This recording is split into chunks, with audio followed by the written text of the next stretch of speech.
여러분 반갑습니다. 서목사의 말씀 창고의 서목사입니다. 오늘도 함께 말씀을 나누는 여러분들을 사랑하고 축복합니다. 좋아요와 구독을 눌러주세요. 여러분과 함께 더 많은 말씀들을 나누기 원합니다. 오늘은 신명기 15장 12절에서 23절 말씀입니다. 오늘 말씀은 어제의 말씀에 이어서 7년째 될 때에 무엇을 해야 될 것인가에 대한 내용이 기록되어 있습니다. 어제 본문은 7년째 될 때에 돈을 그 빚을 면제해 주라는 이야기가 기록되어 있었습니다.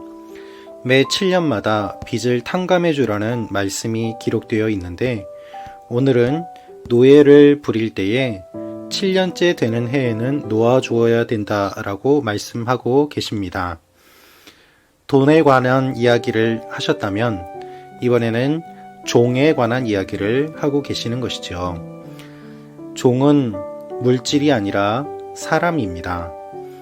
이 생각이 우리가 지금 살고 있는 이 시대에는 당연하게 여겨지는 것이지만 당시 사회에서는 그렇게 생각하지 않았습니다.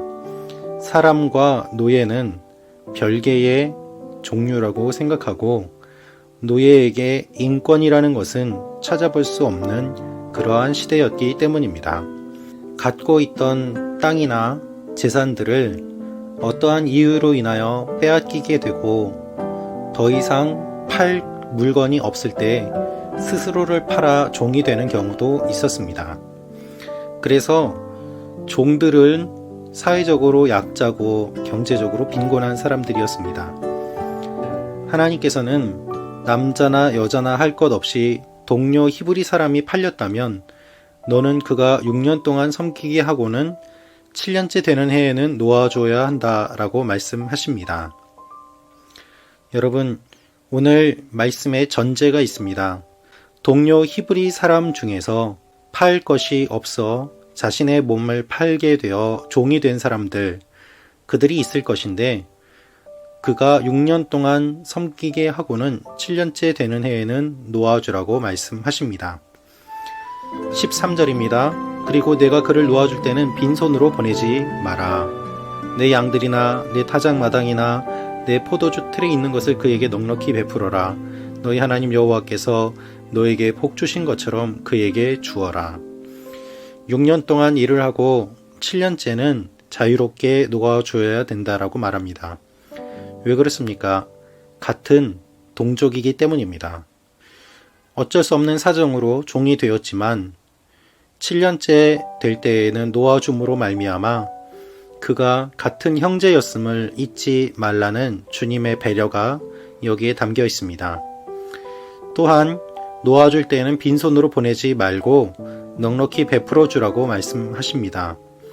왜냐하면 자유롭게 되었다고 하더라도 경제적으로 여유가 생기지 않는다면 곧 다시 팔려올 것이 분명했기 때문입니다. 그래서 하나님께서는 7년째 되는 해에는 놓아주어야 되는데 그냥 보내지 말고 생활할 수 있도록 필요한 것들을 넉넉하게 베풀어 주라고 이야기를 하십니다. 그 이유를 15절에 이렇게 말씀하십니다. 너희가 이집트에서 종이었고 너희 하나님 여호와께서 너희를 구해내셨음을 기억하라. 그러므로 내가 오늘 이것을 내게 명령하는 것이다. 너도 노예였음을 기억하라. 이것이 이스라엘 공동체를 유지하는 가장 중요한 핵심이었습니다. 사회 구성원들 모두 다 같은 경험을 했기 때문에 그 가운데 차별을 두지 말고 그 근본으로 돌아가서 한 민족, 한 공동체에 함께 구원받은 사람들임을 잊지 말라는 말씀입니다. 그러나 이 종과 주인의 관계 가운데서도 예외가 있었습니다. 종과 주인의 관계가 인격적인 관계고 사랑의 관계가 되어서 종이 떠나지 않고 주인을 더 섬기겠다라고 한다면 17절에 이렇게 기록되어 있습니다. 송곳을 가져다 그의 귀를 문에 대고 뚫어라. 그러면 그가 평생에 내 종이 될 것이다. 여종에게도 똑같이 하여라. 이것은 자발적인 종의 의식을 이야기합니다. 계속해서 주인과 함께 하기를 원합니다 라고 한다면 그것을 표시하라는 것입니다. 종이 주인과 그의 집을 사랑하기 때문에, 종이 주인과 함께 하기를 원하기 때문에 나가지 않겠다고 밝히는 것은 전적으로 종의 자유의지에 달려 있습니다. 이것이 자발적인 종이 되는 과정입니다. 여러분, 귀에 구멍을 뚫는 것은 흔적을 의미합니다. 종이 되었다는 흔적, 그리고 주인에게 순종하겠다는 흔적입니다. 우리가 하나님 앞에 순종할 때에 우리는 자발적인 순종이 필요합니다. 그리고 하나님 앞에 자발적으로 순종할 때에는 사랑의 관계로 순종하는 것입니다. 그때 주님께서는 우리에게 흔적을 주십니다. 그 흔적이 바로 예수 그리스도의 십자가입니다. 그래서 우리 마음에 그리스도의 십자가, 그 흔적이 있는가를 찾아보는 것은 매우 중요하지요. 종을 놓아줄 때에 아까워할 사람들에 대해서 주님은 18절에 이렇게 말씀하십니다. 내 종을 놓아주는 것을 어려운 일로 생각하지 마라. 그는 6년 동안 주인을 섬겼고 내게 품꾼의 2배만큼 열심히 일했다. 그러면 내 하나님 여호와께서 내가 하는 모든 일에 복 주실 것이다. 하나님 앞에 아까워하지 말고 또한 기쁘게 순종하면 하나님이 모든 일에 복을 주십니다. 그리고 하나님 앞에 제물을 드릴 때에는 좋은 소와 양을 드리며 흠이 있는 것을 드리지 말고, 또한 모두 다 기쁘게 이 먹을 것에 참여할 것도 주님은 말씀하십니다. 하나님의 법의 원리는 사랑의 원리고 자발의 원리고 그리고 기쁨의 원리입니다. 하나님께서 우리에게 주시는 말씀은 무엇입니까? 우리는 현재 종은 없습니다만 종처럼 살고 있는 사람들이 많이 있습니다. 여러분, 회사에서 사장과 사원의 관계는 종과 주인의 관계는 아닙니다.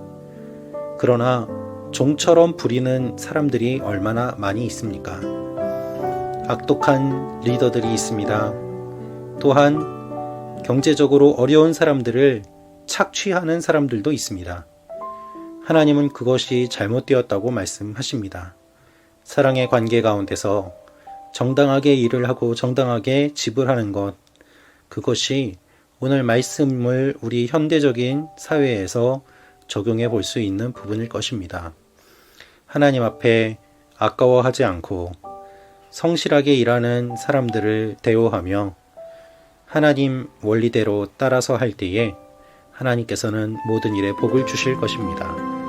이 사실을 기억하며 하나님 앞에 함께 나아가는 여러분과 제가 되기를 기도합니다. 기도하겠습니다. 하나님, 우리를 종에서 구원하여 주시니 감사합니다. 죄의 종에서 자유케 되었지만 자발적으로 주님의 종으로 주님을 따르기를 결심합니다. 주여, 우리를 받아 주시옵소서. 예수 그리스도의 십자가를 마음에 새기며 살아가기를 원합니다.